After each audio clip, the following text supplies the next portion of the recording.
நம்ம சேனலை சப்ஸ்கிரைப் பண்ணாதவங்க சப்ஸ்கிரைப் பண்ணுங்க. கூடவே பெல் ஐகானை கிளிக் பண்ணீங்கன்னா நாங்க அப்லோட் பண்ற வீடியோவை நீங்க உடனுக்குடன் பார்க்கலாம். கொண்டைக்கடலை சுண்டல் செய்ய போறோம். வாங்க எப்படி செய்யறதுன்னு பார்க்கலாம்.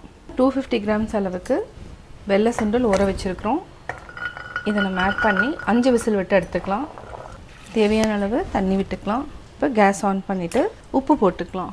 5 விசில் விட்டு எடுத்துட்டு நம்ம தாளிச்சுக்கலாம். சுண்டல் நல்லா வெந்துருச்சு. இதை வந்து நம்ம வடிச்சுக்கலாம். அப்படியே தண்ணி வந்து வடிச்சுக்கலாம். ஒரு ஸ்ட்ரெயினர் வச்சுக்கலாம். நம்ம ஒரு பேனில் எண்ணெய் விட்டுக்கலாம். சுண்டல் தாளிக்கிறதுக்கு எண்ணெய் நல்லா காஞ்சதுக்கப்புறம் 1/4 டீஸ்பூன் அளவுக்கு கடுகு, கடலைப்பருப்பு, உளுத்தம்பருப்பு,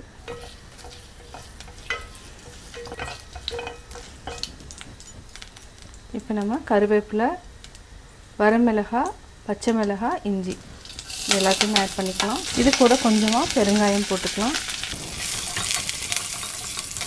வேக வச்சிருக்கிற சுண்டல் ஆட் பண்ணிக்கலாம். தேங்காயும் ஆட் பண்ணிவிட்டு நல்லா மிக்ஸ் பண்ணிக்கலாம்.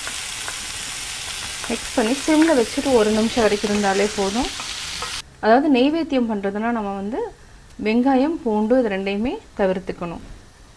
இதுக்கு வந்து எந்த மசாலா எதுவுமே ஆட் பண்ண வேண்டியதில்லை.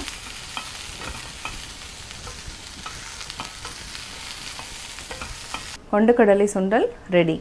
நீங்களும் வீட்டில் ட்ரை பண்ணி பார்த்துட்டு உங்களுடைய கமெண்ட்ஸ் எனக்கு சொல்லுங்கள். லைக் பண்ணுங்கள். மறக்காமல் சப்ஸ்கிரைப் பண்ணுங்கள்.